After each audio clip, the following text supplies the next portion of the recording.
देखते हैं आज का सवाल।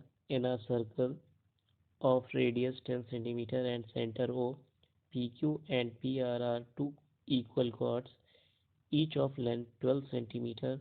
What is the length of the chord QR? तो इस तरीके के सवाल को करने से पहले सबसे पहले आपको एक डायग्राम बनाना है। ये आपने बनाया सर्कल का डायग्राम।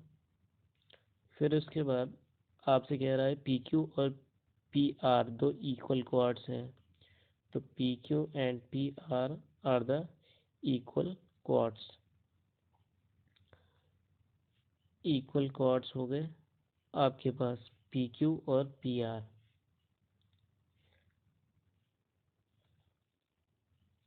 फिर उसके बाद आपसे पूछ रहा है कि बताओ कि ये QR की वैल्यू क्या होगी अगर सेंटर आपका O है तो।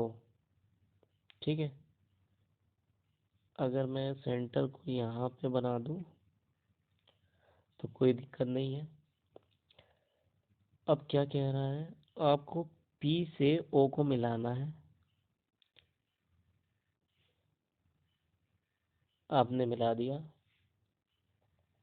इस तरीके से। जब आप मिला देते हो तो आपको कुछ इस तरीके का फिगर मिलता है।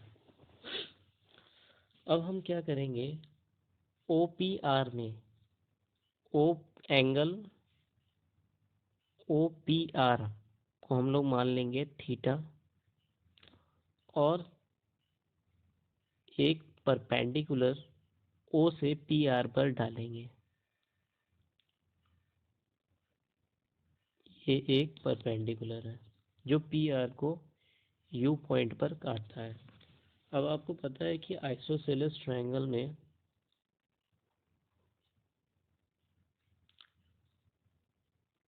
अगर PR 12 है तो PU की वैल्यू क्या हो जाएगी, PU की वैल्यू हो जाएगी 6। और OP जो है, OP की वैल्यू जो है आपके पास, OP की वैल्यू है 10।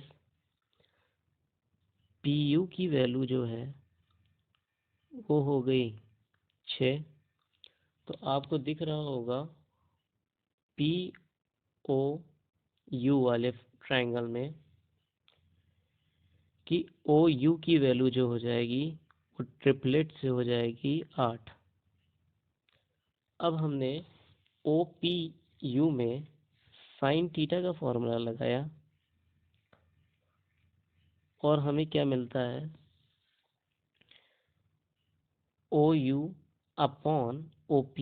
OU की वैल्यू आ गई 8 और OP की वैल्यू हो गई 10।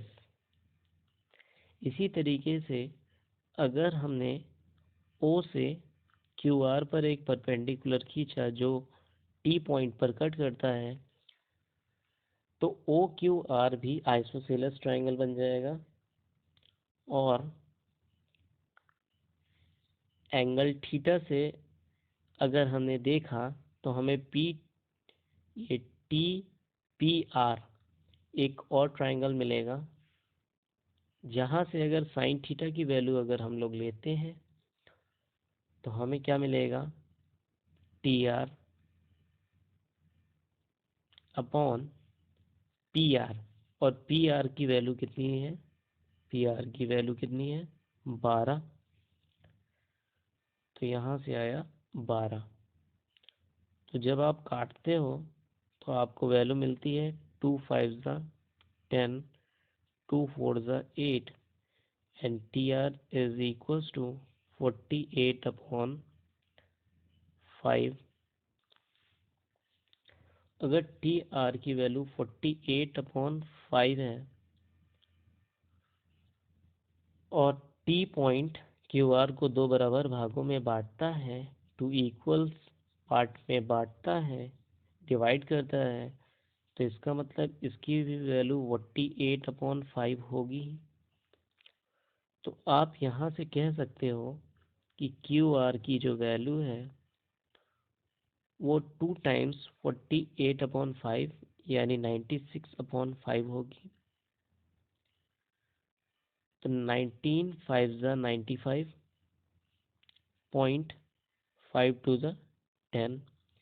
सो क्यू आर की वैल्यू कितनी हो जाएगी 19.2, और सेंटीमीटर में निकालना था इसलिए ये वैल्यू हो जाएगी सेंटीमीटर। होप आपको ये सवाल समझ में आया होगा। बहुत अच्छा सवाल था, सर्कल के बेस। इसी तरीके के सवाल के लिए